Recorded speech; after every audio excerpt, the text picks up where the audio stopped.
Okay, we've got Cam Luhring on the line call here on the Stack. So thankful he could join us from Florida after a long day on the pickleball courts in the APP Tour. Cam, day one there, you got through singles, you went through men's doubles as well. How's the body feeling? How are you feeling mentally about how things went today? Definitely tired. Still a little bit sore from the tournament in Richmond this weekend. But yeah, we had an early start this morning at 7 a.m. And like I said, I'm like staying 30 minutes away. So it was a bit of a drive in the morning, kind of start off a little bit slow. So singles didn't go the best today. Ended up had to bye first round, then lost the second round, which sometimes honestly having a bye honestly can affect you in a negative way, just because the people that are playing before you, they already have a match under their belt, and if you don't get a proper warm up in and you're not ready to go, especially in singles, things can turn quickly. That kind of happened today, so it happens. Just gotta learn and get better from it. Moved on then later in the day, and we started men's doubles at like 12:30. So had a nice break, got some food in me. We had a bye again, so me and my doubles partner, I played with a guy, Carl Hillard. So he's from Texas. So we had a pretty good run. So we had a bye first round, and then we won the next two rounds after that. And to qualify for the main draw, we had to win three rounds. So we had one more, and then like the final round. So we ended up losing that one, close match, 15-10. But yeah, we lost to two solid players. So I mean, I knew both the guys going into it, and they're good players. They play on APP tournaments, quite a few PPA. So it was a good match. Some good playing for sure. Cam, you mentioned you're still sore from the tournament up here in Richmond, and we're still buzzing a little bit from that tournament ourselves. We haven't turned the page from the pickleball resolution, and of course, it was a good sore because you played all three mediums. You medaled in all three, which meant you went the distance. But you went silver, silver, gold, and by the end of the weekend, you were kind of a cult hero here at Performance. What was the weekend like for you, kind of playing the big dog role in a Moneyball event? Oh, it was awesome. I mean, I play a lot of PPA and APP tournaments. So, I normally, don't see, where I'm playing the entire day. So I got, a lot of reps in. There's a lot of solid players at the tournament. So yeah, it was good. It was good competition. I'm happy I played it. I got to meet a lot of cool people, a lot of nice guys. It was an awesome time, awesome experience at the tournament. Everybody was super welcoming there. Yeah, I had a great time. It turned out well for me. So, but the body's definitely took a beating from it.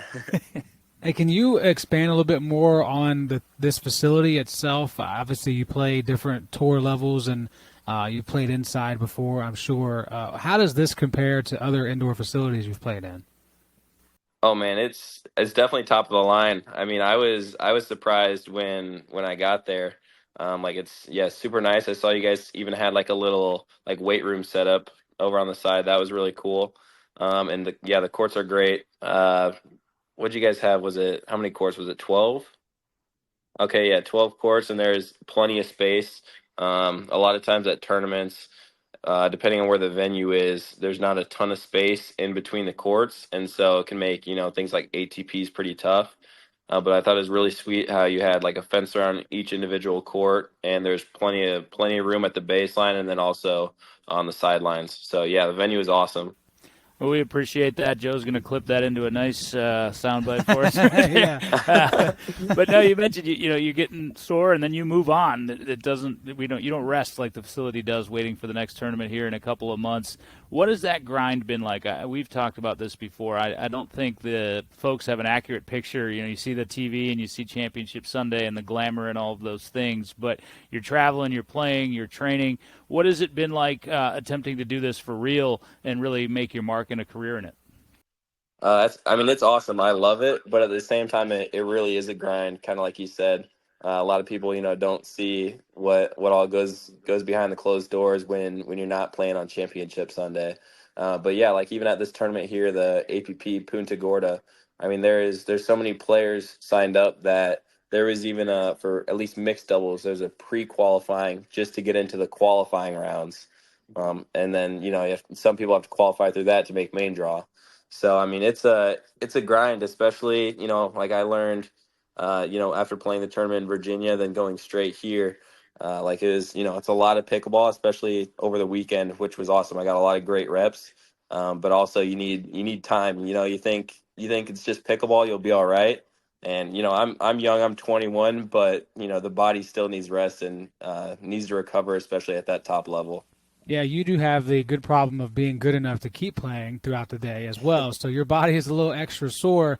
Can we backtrack a little bit to your journey to pickleball? Everybody has somewhat of a unique way that they got into it. You were playing other sports before pickleball came into your life. Give the folks at home a little bit more background on how that came to be.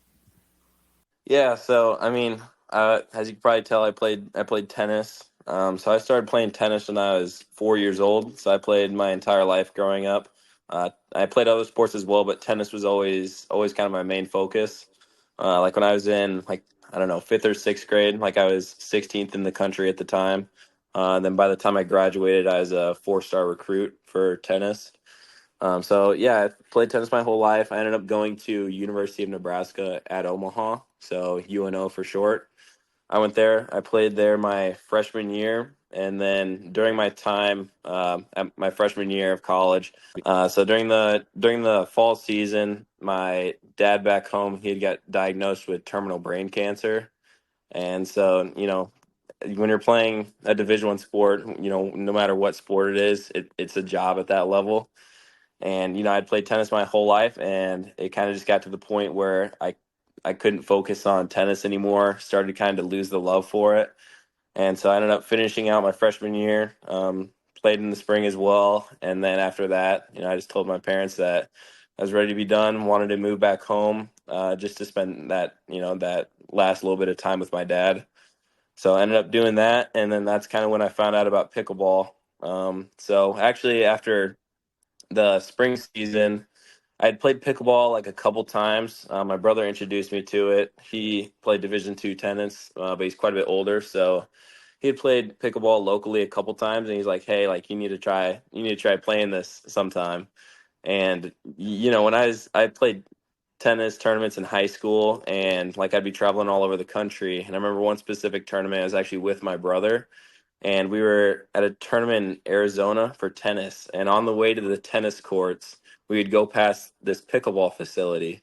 And it didn't matter if it was 7 a.m. or 7 p.m., the courts were packed there. And we'd be driving by and we're like, look at these old people playing pickleball. Like, what are they doing? And little did I know that I would soon be one of those people. When I was younger, I used to play tennis, like doubles with J.W. Johnson. So he's like a top player on the PPA tour. And so I saw he was doing it like full time. And so I'm like, geez, I need to learn more about this pickleball. So I reached out to him. He kind of helped me, explain how the tournament side of things work. And so I played one tournament, kind of like a tournament in the Midwest. It was in St. Louis, and I just played like the 4.0 division. And I had never even played singles before for pickleball, but I stepped out there and ended up winning the singles draw somehow. And then and then me and my brother ended up taking second in doubles, and so played that tournament. Obviously went well, and then there was a APP Pro tournament in Indianapolis about 3 weeks later. And so everybody's telling me, like you gotta try it out. So I ended up going and playing that, and I won at the pro tournament. I won like 4 or 5 rounds. It was a good tournament, and so after that, I was all in on pickleball. Cam, I got to be honest. You turned a lot of heads starting Friday morning this past weekend, and it was singles. And that was the first time I'm like, well, let's see who this guy is. And of course, the tennis background, and it always translates pretty well to the singles game. There are so many similarities. But then we get to Saturday, and then you start to see all of the technique and the footwork and the pickleball specific skills. What's been the biggest challenge in that transition? I know there are some things that come relatively easily when you're your size and have your athletic agility and ability. But as you attempt to become a player like J.W. Johnson and get to those upper levels, what are those things that you're working on right now?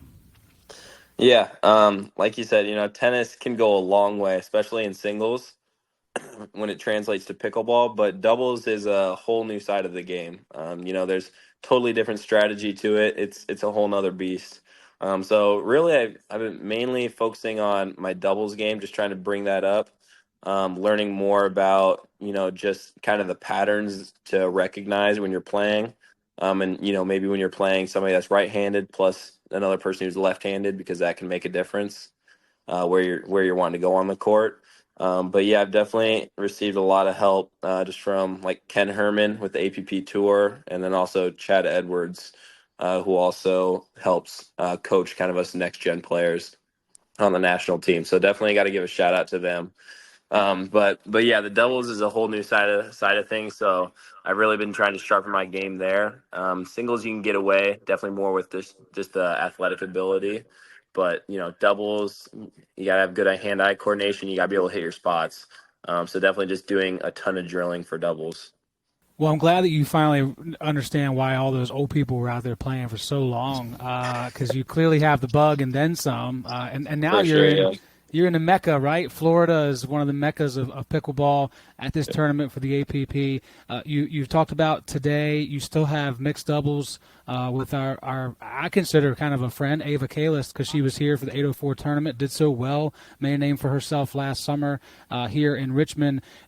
You and I kind of talked about this a little bit when you were here as far as choosing a partner, especially one that you haven't played with before. You and Sarah Waugh went all the way to get gold on Sunday. So then you go into another tournament. You're looking to see who's available, or do you have a background with Ava that made you think, both of you decide, hey, we should try this again? Have you guys played before? So we have not. So this is actually our first tournament that we're going to play together. She's on the APP Next Gen national team as well, and so we've known each other for a while now. We're good friends, and we practice a good amount. But it'll be our first time actually playing a tournament together. So I'm looking forward to it. But like even in Richmond when I was playing with Sarah, like the first match definitely started off rough, just because it was the first time actually meeting each other. So it's tough to share the pickleball court when you don't know if they're all right with you hitting some balls, or if they're like they want you to stay on your side. So obviously with Sarah, it improved as we kept going throughout the day. So I'm looking forward to playing with Ava, and we're playing the qualifier as well. So I think that'll be kind of good, just so that we get those extra reps in, and can kind of start to feel each other's game out. What do you need in a partner? Like when you think about your game and where you excel, what do you hope to get or look for specifically when choosing a partner? So for me, honestly, I like playing the left side more. So I usually look for somebody that's more dominant on the right hand side. But obviously, if you're playing mixed, usually they are on the right hand side anyway. So honestly, for me, a big thing is just mentality. Like when I'm out there on the court, I 100% play better when I'm playing loud and I'm vocal. So I look for a partner that can get me fired up and likes to yell out there. It makes it fun. Cam, we got to close with you on this one. And again, thanks so much for making the trip up and making it such an awesome weekend here in Richmond, and making time for the Stack podcast. But a little bit of fun. Pickleball, we like to talk. We like to stand around the fence and, comment on our game and other people's games. I'm curious what it's actually like at some of these tour stops. We were discussing the term pickleball breakup, where we may still be friends, but we're not going to play together anymore. Then there's the pickleball divorce, where we're not friends and we're not playing. But all joking aside, how does that work? Is it like, wow, so-and-so's playing with so-and-so, or man, I'd love to play with so-and-so. And then once you come to that realization, how do you approach, hey, maybe you want to play with me in this tournament? How does that go? Yeah, it's a real thing for sure. It definitely is. But yeah, honestly, when you're at tournaments, I think it helps when you get to see all of the other players playing in the tournament, because as you're watching them play, you can kind of gauge if you think you're going to do well with them or not, kind of just based on, like I said, the mental side of things and the mental side of the game. So I think that's a huge part of it, when you're trying to find that perfect person to play with. I think it's all about kind of that team chemistry and the mentality going into it. So yeah, for me, when I look for partners, when I'm at these tournaments, I think ideally, just like it is in tennis, I think you want to try to find one person that you can try to stick with, for every tournament. Like I think I think that just makes the most sense, which really right now in pickleball, you don't see that a whole lot. But for me, ideally, I'd like to get to that point. But, up until I find that kind of that right combination, yeah, it's good playing with a mix of players just to kind of, see what I mesh with the best. Well, we're all looking forward to seeing how that goes for you this week and beyond. Hopefully that partnership does come together in some way, shape, or form throughout the rest of the year. Cam, thanks so much again for joining the show. Everyone at home, you can follow Cam on Instagram. You might even see a video that I made. Who knows? It's kind of popping off right now. If I can That reel term. turned out Popping great. I off. appreciate All right. it, Joe. Hey, no problem. Hey, not a problem. It was a very wonderful weekend to add that to the list of things to do because it just gave me a chance to feel young and cool and hip and all those things. So over 3,000 views on Reels in less than 24 hours. It's doing pretty good. I know, man. yeah. It's doing good. We're a good combo. Yeah, I love it. We'll talk about it later. Anyway, thanks again for your time, buddy. Best of luck this weekend. Everyone at home, please follow along the APP, see how Cam does, and then, of course, see how things transpire the rest of the year. Thanks a lot, buddy. Yeah, thank you guys. I appreciate you having me.